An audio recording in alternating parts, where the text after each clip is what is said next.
Bonjour les candidats, Inch'Allah, on va traiter la série notions pratiques et que la voiture commence à circuler.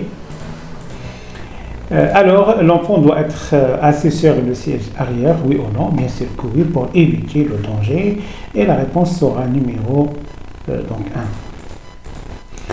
Alors, maintenant, on va calculer la distance d'arrêt. Comment je peux la calculer?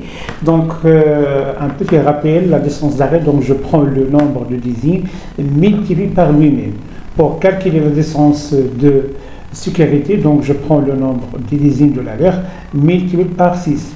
En fait, pour calculer la distance de temps de réaction, en fait, je prends le nombre de désignes multiplié par 3.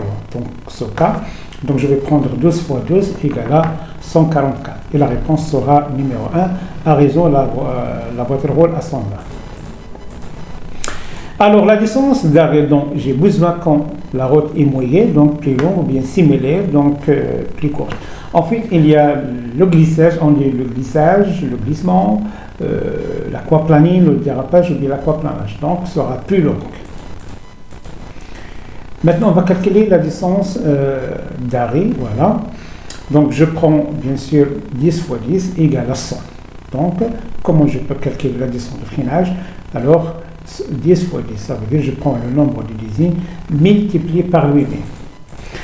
Alors, donc à 80 km/h, donc je parcouris pendant le temps de réaction une distance. Alors, 8 mètres, c'est 16 mètres, ou bien 24, ou bien 80. Donc, pour calculer la distance de temps de réaction, je prends le nombre de désignes. Ça veut dire 8 fois 3 égale à 24. Alors, je roule à 50 km/h, la distance de sécurité est suffisante. Alors, comment je peux calculer la distance de sécurité? Je prends 5 fois 6. Donc, le nombre de l'alerte, le nombre de désignes de l'alerte multiplié par 6, donc 30. En fait, chaque ligne mesure 20 et l'écart 5 ou 6. On va prendre 5. Donc, 20 plus l'écart 5, c'est 45. Donc, on voit que 30 est inférieur qu'au 45. Alors, j'ai déduit que la distance de sécurité est suffisante. Alors maintenant, je veux calculer la distance d'arrêt. Donc la voiture roule à 60, donc je prends le nombre de désignes, ça veut dire 6 fois 6, donc voilà le 36. Pardon. En cas de défaillance d'un du frein principal, alors déplacer la boîte de vitesse au point mort, j'utilise le frein à main, je rétrograde la vitesse. Un petit rappel, donc on a 3 types de frein. Frein principal, ça veut dire frein à pied. Frein secondaire, ça veut dire frein à main, et la boîte vitesse, ça veut dire frein à moteur, de moteur. Donc, frein à pied a été saccagé, donc en utilisant le deux freins restant. Ça veut dire je rétrograde le niveau de la vitesse en actionnant frein à main. Et la réponse sera numéro 2 et 3. Alors, je roule à 60 km/h, la distance de sécurité est suffisante. Par l'intuition et par calcul. Pour le calcul, donc je vais prendre 7 fois 6 égale à 42. J'ai que 20 et 5, ça fait 25. Donc, insuffisante. Avec l'intuition, ou bien base de l'intuition, la voiture, je la vois. Donc, au niveau de volume très petit, ça veut dire qu'elle est proche de moi. Par conséquent, donc j'ai déduit que la distance de sécurité est insuffisante. Alors, à 60 km/h, je parcourais pendant le temps de réaction d'une distance 5, 10 ou bien 18. Donc, je prends, pour calculer la distance de temps de réaction, je prends le nombre de désignes de l'alerte, ça veut dire 6 fois 3, égale à 18. Alors, je vois à 80 km/h, la distance de sécurité est suffisante.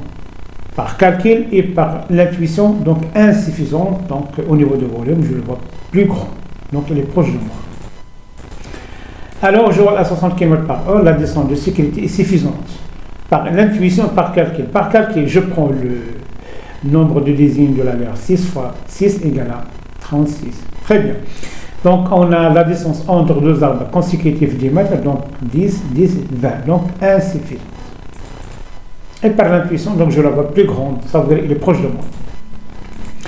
Alors, pour réduire la vitesse dans cette descente, 1. Je rétrograde la vitesse. 2. Déplacer la boîte de vitesse au point mort. 3. Freiner de manière continue. Donc, il est préconseillé de descendre, donc de réduire, si vous voulez, la vitesse. Et la réponse sera numéro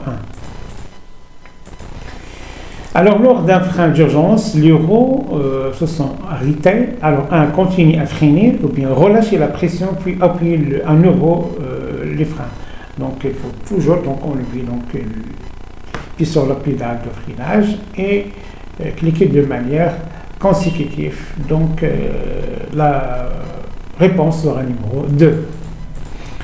Alors, dans ce cas, vous devez donc utiliser frein, oui ou non. Donc, la voiture a été glissée. Donc, si je freine, ça fait glisser de plus. Tournez un peu le volant à droite ou bien à gauche. Donc, je tourne au volant, le volant à gauche, bien sûr. Les objets transportés au-dessus de la voiture peuvent dépasser devant la voiture uniquement, derrière la voiture uniquement, ou bien avant-arrière de la voiture. Donc, seulement derrière la voiture pour éviter le danger, bien sûr. Alors, rendant la conduite normale, le pied gauche doit être positionné comme indiqué. C'est la photo 1 ou bien c'est la photo 2. Toujours en train de conduire, donc le pied donc, sera sur le tapis et la voiture, donc la réponse sera numéro 1. La conduite est autorisée dans cette position dans les communautés résidentielles seulement, bien sûr, de courte distance uniquement, ou bien non autorisé. Donc, il est interdit formellement de cette manière, c'est risqué au niveau de la vision et vous allez payer une amende. Alors, la réponse sera numéro 3. Alors maintenant, on va calculer la distance d'arrêt, bien de freinage. Donc, je prends le nombre de l'alerte multiplié par lui-même. Ça veut dire 4 fois 4 égale 16. Toujours, on va calculer donc, la distance de freinage. Donc, la voiture roule à 80. Donc, je prends le nombre de dizaines, ça veut dire 8 fois 8 égale à 64. Et la réponse sera numéro 2. Donc, je roule à 80 km par heure. La distance de sécurité donc, est suffisante. Oui, on a. Donc, je vais prendre 8 fois 6. Donc, le nombre de dizaines de l'alerte fois 6 égale à 48. Voilà. Et on a 20. Donc, c'est suffisant, c'est plus. Donc, oui. Maintenant, on va calculer la distance de freinage. Donc, la voiture roule à 90 km. Donc, je prends 9 fois 9 égale à 81. Donc, la réponse numéro 3.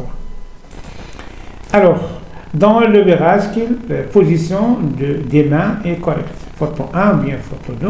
Donc, bien sûr, donc c'est photo 1. Donc, je prends le volant de manière normale et je sens à l'aise pour manipuler bien le volant.